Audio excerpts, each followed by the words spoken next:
What if you were given a gift? Not the type you would find under a tree this holiday season, but the type that's revered in the sports world, especially here in Memphis. But just as one top Mid-South athlete is starting to unwrap his seemingly limitless abilities, he's facing something tougher than anything he'll find on any basketball court.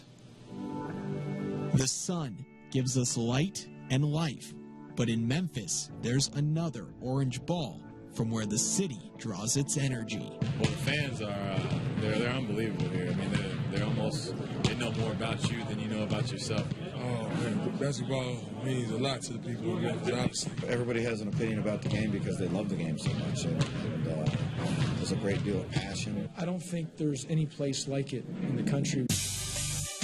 Hoop City, powered by dribbles, drives, and dunks.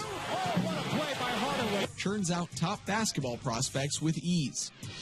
17 years ago, Paris London was in that spotlight. At some point, I did feel like a professional, way before I should have felt that way. A top national prospect out of Hamilton High, London signed with the Memphis Tigers, but struggled to fit in the college game. Once I got to college and, politics started to come in, it wasn't as fun because it wasn't strictly about basketball. Now a coach, Paris has 7 kids. His second oldest son, 15-year-old Hamilton High freshman Nicholas London, has the skills and size to be another top Memphis prospect. With his size at 6'6", wingspan 6'8", 6'9", and you look at the shooting ability, the way he handles the ball, and I've definitely seen him being a D1 prospect.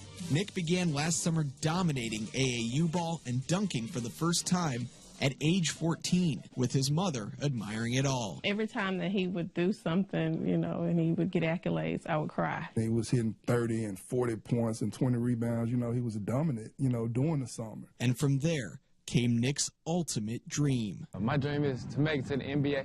But by the end of the summer, suddenly, Nicholas wasn't the same player. Nicholas got to a point where his game was going, at the end of the summer, was going backwards. He started jumping lower, he wasn't running, and I couldn't understand it. I just knew something was wrong. I just kept getting tired quickly. Like I felt depleted.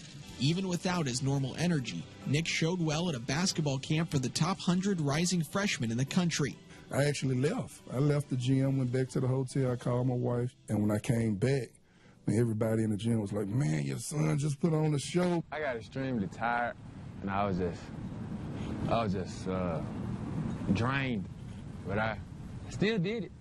But when he came back to Memphis, things got worse. He was nauseous.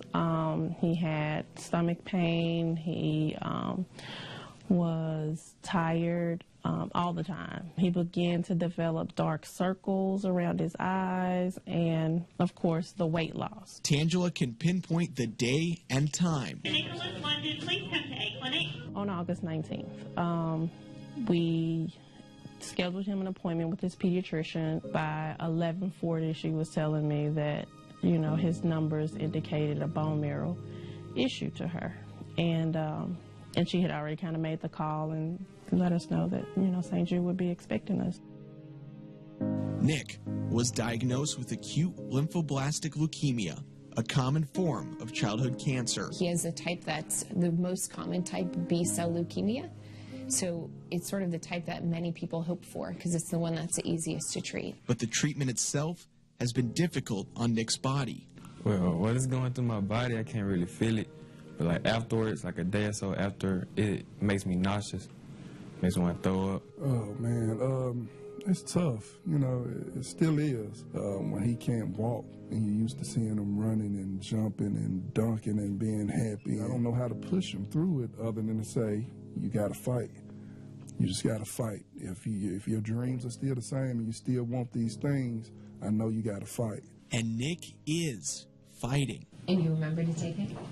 Nick is finished with the most aggressive part of chemotherapy and is slowly starting his path back to basketball. His spleen and kidneys were swollen. That's why his stomach was hurting. And this guy's out here playing the highest level of basketball you can play on the youth level. So if he can get through that, You know, it's just amazing to me of whatever he do, he should be successful at it. While he's not yet allowed to practice at a gym, he has his trusty hoop outside, a gift from a special family friend. Penny Hardaway, he donated a goal to me, and I thought that was really nice. That goal now part of the ultimate goal. And through all the hurt, even with his body depleted, for now, Nick's dream may be deferred, but never defeated. If I can beat cancer, I can beat anybody. That's how I feel. Nicholas still has 116 weeks of treatment left, and it will be at least a year until he can play competitive basketball at 100%. But that's not stopping him from receiving these recruiting letters. This one's his first, and it's from a Division I school already. During his treatment time, Nick has been busy with a toy drive for other patients at St. Jude, and the London family put together the Hoop for Life vs. Cancer Classic this weekend, a basketball tournament helping raise money for the fight. There will be more sports after the break.